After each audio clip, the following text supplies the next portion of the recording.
Special sessions with Safa number 3, Sunday, January 25th, 2025. Thank you to Mr.Beast or Jimmy Donaldson for the incredible gift to the mission that he provided yesterday with the release of his video. In that video, a jam-packed one, content dense, feature dense, included multiple companies that are useful to the mission.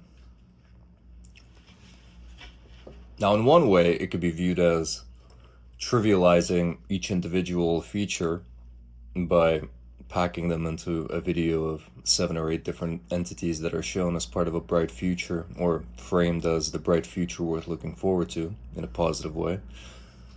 In another, it could be seen as relieving the pressure off of each entity so that they could focus on their work, and if, a particular segment of the viewership decides to explore deeper into a particular feature, they could do so.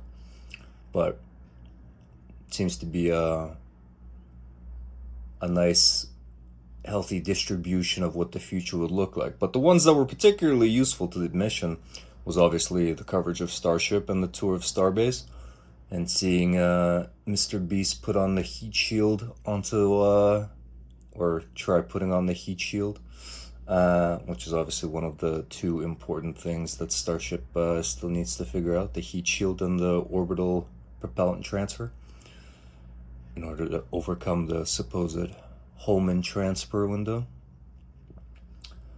That was great. The biosphere that he covered was also interesting.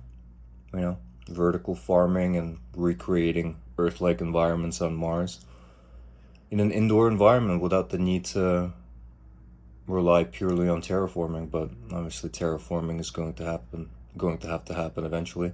But a great way to visualize it. One surprising one that was great to see was Upside Foods, who are making lab-grown chicken. Lab-grown meat is certainly going to be important, as we're not going to be able to have such abundant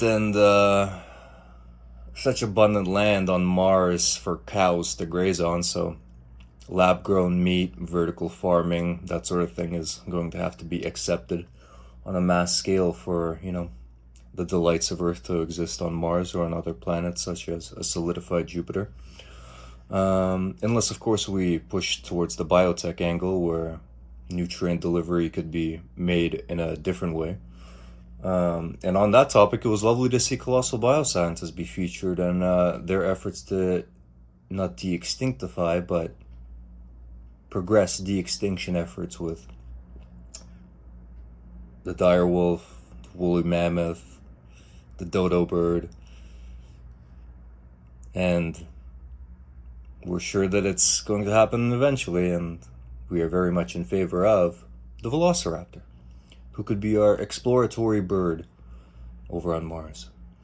On that topic, it was nice to see that Colossal Biosciences made a donation to an institute over in Harvard to advance artificial womb technology, the topic that we covered on Technic Question just this past episode, with an interview with the fictional Vince from Vitapod.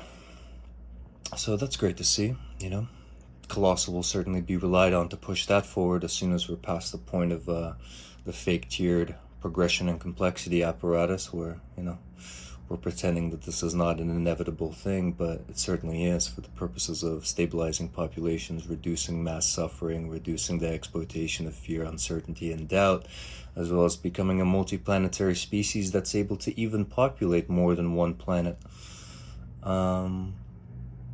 But hey, thank you to Jimmy Donaldson, Mr.Beast, for an incredible video, and it was lovely to see the sponsors that were part of it. And there were even flying cars as well, and people with jetpacks on it, so go and check it out. Have a lovely rest of the Sunday.